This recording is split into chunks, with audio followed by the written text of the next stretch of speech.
When President Donald Trump made his way to the Wells Fargo Arena in Philadelphia to attend the NCAA wrestling championships, it wasn't just the crowd that had strong reactions.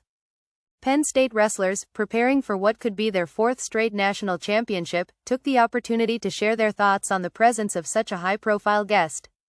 Josh Barr, one of the standout wrestlers from Penn State, expressed his feelings about the event, noting, "It's a great honor for the sport of wrestling." Barr, clearly recognizing the importance of Trump's visit, added that wrestling is a sport that is still growing. "It needs life and energy behind it, and President Trump brings it," he said. You can feel the pride in his words. It's not every day that a sitting president attends an event like this. His teammate, Mitchell Mason-Brink, echoed similar sentiments, albeit with a focus on viewership. "We want to get people to watch, right?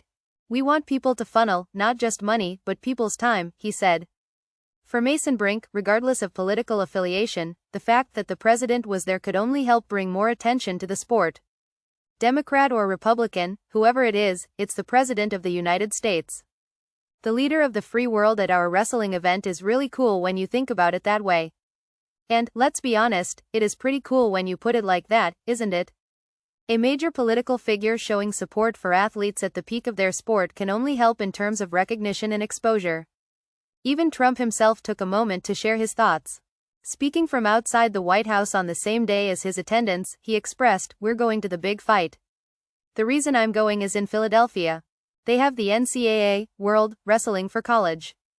He praised the sport and acknowledged Penn State's strong performance, noting, "Penn State is leading, and Nebraska is in second place right now. And a lot of good things." While Trump's presence was definitely a talking point, it's clear that both wrestlers and fans alike were energized by the attention it brought to the event. For a sport that doesn't always get the mainstream coverage it deserves, the more eyes, the better. It was a moment that transcended politics and focused on the unity sports can bring, something we can all agree on, right? In the end, the wrestlers' reactions to Trump's visit highlight a common theme in sports: respect and recognition. Whether it's the athletes, the event itself, or the sport as a whole, moments like these shed light on what wrestling can achieve when it gets the attention it deserves. So, maybe the real takeaway here is that, regardless of who's sitting in the stands, this championship, like many others, is about bringing people together, and that's something worth celebrating.